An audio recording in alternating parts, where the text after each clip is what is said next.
Are you that way when it comes to sharing the good news with others? Or could you be more ready, more prepared when it comes to giving a witness? Let's look at on this demonstration of our sister waiting to pay for her groceries. What? I can't believe this. This is terrible. You know, there's no respect for human life anymore. What is this world coming to? Now likely, we've all been in a similar situation, but notice what can happen if we show readiness of mind. What? I can't believe this. This is terrible. You know, there is no respect for human life anymore. What is this world coming to? You know, that's such an interesting question. I've been speaking to so many people that are asking that very same thing. You know, after you check out, I'd like to give you an article that I have in my bag that actually answers that question. What is this world coming to?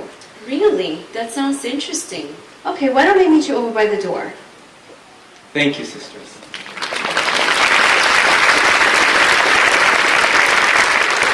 So what a fine example of readiness. But friends, we can also... From Matthew chapter 27, verses 24 to 44. Brother Andrew Garcia is going to be handling that for us. Brother Garcia is from the South Patterson, New Jersey congregation. Brother Garcia, please. Seeing that it did no good, but rather an uproar was arising, Pilate took water and washed his hands before the crowd, saying, I am innocent of the blood of this man. You yourselves must see to it. At that all the people said in answer, His blood come upon us and upon our children. Then he released Barabbas to them, but he had Jesus whipped and handed him over to be impaled. Then the soldiers of the governor took Jesus into the governor's palace and gathered the whole body of troops together to him. And disrobing him, they draped him with a scarlet cloak. And they braided a crown out of thorns and put it on his head, and a reed in his right hand. And, kneeling before him, they made fun of him, saying, Good day, you king of the Jews! And they spit upon him and took the reed and began hitting him upon his head. Finally, when they had made fun of him, they took the cloak off and put his outer garments upon him and led him off for impaling. As they were going out, they found a native of Cyrene named Simon. This man they impressed into service to lift up his torture stake. And when they came to a place called Golgotha, that is to say, skull place, they gave him wine mixed with gall to drink, but after tasting it, he refused to drink. When they had impaled him, they distributed his outer garments by casting lots, and as they sat, they watched over him there. Also, they posted above his head the charge against him, in writing, This is Jesus, the King of the Jews. Then 2 robbers were impaled with him, one on his right and one on his left. So the passers-by began speaking abusively of him, wagging their heads and saying, Oh, you would-be thrower down of the temple and builder of it in 3 days, save yourself. If you are a son of God, come down off the torture stake.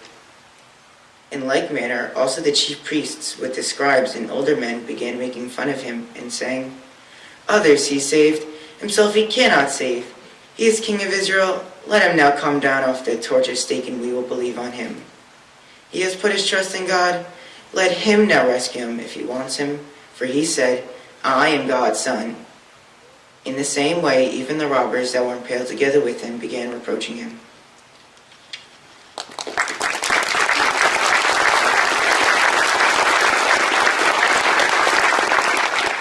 We thank you, Brother Garcia. We enjoyed that reading.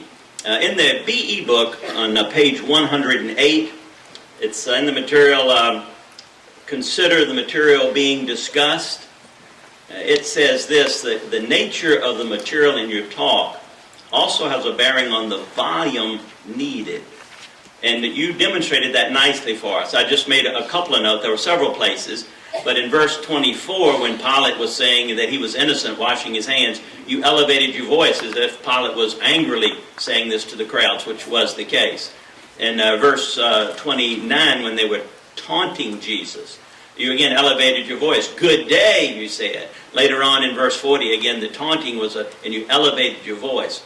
So when we look at the volume used in a talk, well, a microphone system helps us with the primary volume. We're looking to see, do you raise or lower your volume when it's necessary? And you did a very good job of that.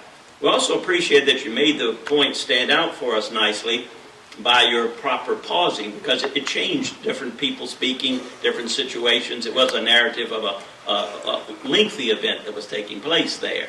And in the BE book, it says, appropriate use of pausing will add beauty and meaning to your well-prepared material. It's obvious that your material was well-prepared, and you added beauty and meaning to it. The scriptures tell us that the Word of God is alive, and we thank you that you didn't kill it when you read it to us. Next